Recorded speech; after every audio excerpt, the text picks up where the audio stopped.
Worldwide parent coach and conscious educator Sue DeCaro is on a mission to revitalize the joy in parenting. Welcome to Conscious Parents, Thriving Kids, a podcast designed to help parents all over the world create deeper connections with themselves and their children while overcoming life's daily parenting challenges. Listen in if you want to bring more laughter, love, and enjoyment to your home life. Welcome to Conscious Parents, Thriving Kids, a place for all things parenting. I am your host, Sue DeCaro. In today's episode, I want to talk about raising respectful listeners. Listening is a skill we sometimes think our children lack. Parents all over the world come to me and state that one of their challenges is that their kids don't listen. We talk about how common of a challenge this truly is. We all want to feel like we are in good company when it comes to parenting challenges. It is not just us, right? Listening is such a beautiful opportunity for connection on so many levels. When we feel our children are not listening to us, it bothers us because we are losing out on the opportunity for connection. For example, perhaps you call your kids from the kitchen to the family room to tell your children that dinner is ready, and you scream, "Kids, dinner's ready," and no one responds or comes to the table to sit down and eat. Has that ever happened to you? Perhaps your kids are getting ready for school and they are upstairs and you yell, "Let's go, the bus will be here in 5 minutes." And yet, no one comes racing down the stairs like you had hoped or imagined. Maybe your kids don't pick up their belongings, their socks, their book bags, clothes, dishes in their room, etc. And you have asked numerous times, and you feel like it keeps landing on deaf ears. These situations can make us feel like our children do not listen to us or respect us when we communicate. This can be infuriating and cause lots of friction in our home, contributing to our own stress level. We can become fueled or angered by what we perceive as a lack of respect or commitment. Right? I would love to offer you a new perspective.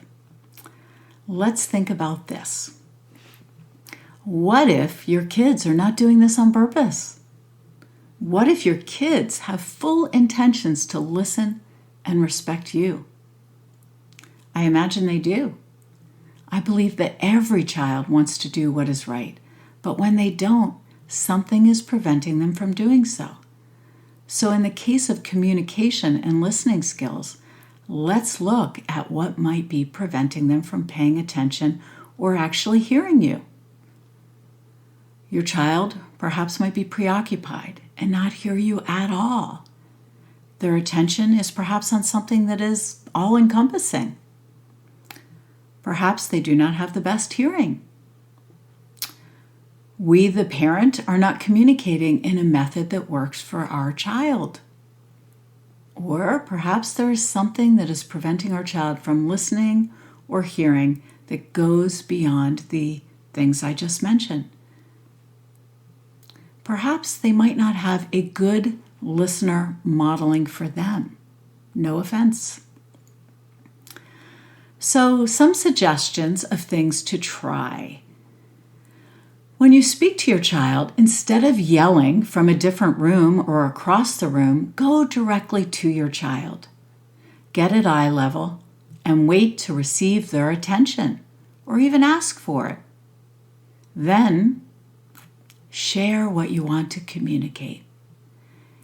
This way, you are actually speaking with a child who is attentive in front of you and perhaps not distracted. You have received their attention before you begin. A very important part of the process. Another great method to raise respectful listeners is to ask your children or your child to help you.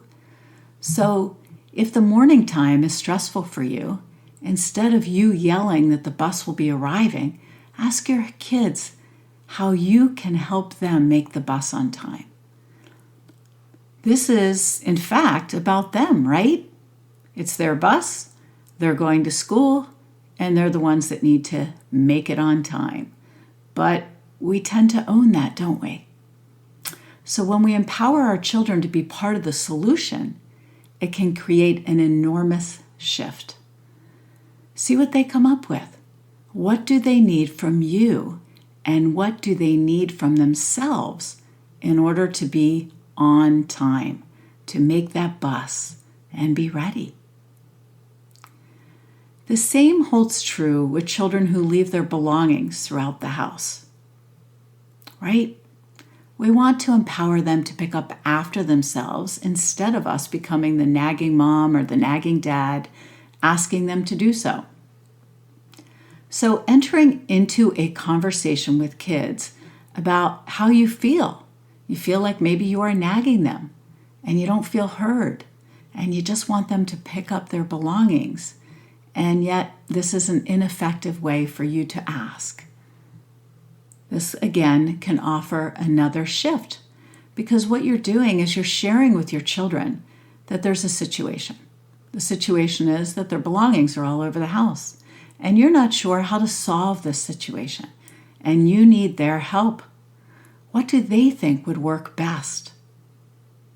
Because what's happening now is not working for you, nor is it working for them. So see what they come up with. You're empowering them to be part of a solution, not the problem. The situation that is there, the belongings all over the house, is the situation that is causing the problem. It's amazing what children come up with. They are brilliant. So let's empower them to be part of this conversation. These challenges that we experience in our homes, like the ones I just shared, can really be opportunities. When we find ourselves getting annoyed that they aren't listening or doing the things that they should be doing, and we're constantly reminding them, then it is time for perhaps a family meeting of sorts.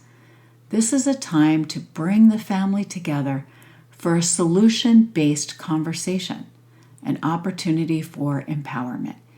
It is not a complaint session, but truly an opportunity for our children to hear what we feel are some of the things we need help solving. Then, after you've stated what the issue is, ask for their help and give them the space to offer some of their ideas and suggestions for moving forward in a different way. What a great opportunity for a shift. Parenting is about the parent. If there is something that we are not achieving in the raising of our children, it is important that we look at how we are approaching it, who our children are, and what works best for them. How do you listen to your children? What does that look like for you? Are you attentive, present, and fully focused on what they're sharing with you? Do you follow through on their requests? Is there a possibility that you might be able to be an even better model or listener for your kids to see and experience for their own growth and benefit? Are you a respectful listener? Sometimes we have to look within as we look outside of us to see how do we show up. So I encourage you to spend a little time reflecting on how you model this for your kids. Perhaps you could tweak a few things that you do to offer the very best of you to them. Kids are brilliant. When we include them in the conversation in a positive way and talk through the challenges, we will gain new ideas and learn different ways to move forward from them, empowering our children in the process. And moving forward is an ongoing process. It's not just one and done. As things change or challenges reappear, then you need to revisit the methods to move forward. This method of empowering and empowerment is one to revisit over and over and over again. And just a reminder, the best way to raise respectful listeners is to be a respectful listener. Work together with your family to identify areas for improvement for all of you. It is likely that both the parents and children have areas that they could focus on more. I challenge you to identify these and engage the whole family in being part of the solution. With a little effort, we can all raise and become respectful listeners. Thank you for joining me. Remember, every moment is a new moment for conscious connections. Thanks for listening to Conscious Parents, Thriving Kids. If you like what you heard, the best compliment you can give us is to share this podcast with a friend. And be sure to give us some stars and a favorable review at Apple Podcasts or wherever you listen in.